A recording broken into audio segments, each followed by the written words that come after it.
শিক্ষা সেক্টরে মনে করেন যে যারা ইন্টার পাস করে আসছে, যারা মেট্রিক পাস করে আসছে, তারা মনে করেন বর্তমানে আমাদের ক্যাম্পাসে বা অন্যান্য ক্যাম্পাসে পিউনের পদে বা যারা মামার পদে চাকরি করতেছে, তারা 10 বছর পরে তারা আমাদের টিচার হয়ে আমাদেরকে পড়াতে চাচ্ছে। ঠিক আছে, তো এটা তো হয় না। যেমন ধরেন একটা স্টুডেন্ট, উনি 10 বছর আগে মেট্রিক পাস করে উনি মামা পদে চাকরি নিচ্ছে ডিপ্লোমাতে, এখন 10 বছর পরে উনি টিচার হয়ে উনি আমাদেরকে পড়াতে চাচ্ছে। তো উনি আমাদের পড়া কি বুঝবে? আমরা যখন ল্যাব ক্লাসে যাই তখন উনি আমাদের কিছুই বুঝে না। আমরা যদি বলি যে স্যার বা ভাই আমাদেরকে এইটা দেন, কোনো যন্ত্রপাতি দেন, তখন ওনারা যন্ত্রপাতি চিনে না, ওনারা আমাদের যন্ত্রপাতি দিতে পারে না।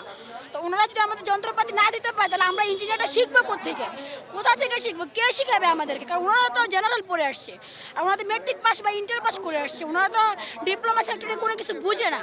এটাই হচ্ছে মনে করেন যে আমাদের 6টা দফা। তো আমাদের এগুলো মানতে হবে যে যারা জেনারেল পড়ে আসছে তারা ডিপ্লোমাতে কোনো চাকরি পাবে না, তারা মনে করেন যে দশম গ্রেডে কোনো চাকরি পাবে না। দশম গ্রেডে হচ্ছে গিয়ে আমাদের অধিকার, মানে ওইখানে আমাদেরও অধিকার আছে, তো আমাদের অধিকার আমাদেরকে ফিরিয়ে দিতে হবে। সো আমাদের অধিকার হচ্ছে আমরা অটলভাবে, আমাদের অধিকার আমরা অটল। যতদিন পর্যন্ত আমাদের অধিকার না আদায় হবে আমরা রাস্তায় আছি। আমাদের আজকে আমরা আন্দোলন করতেছি, যদি আজকে কোনো কিছু রায় না পাই তাহলে আমরা কালকেও আবার আন্দোলন করব। এটা আমাদের জানাই দেওয়া হবে যে কালকে কখন, কোন সময়, কোথায় আন্দোলনটা হবে।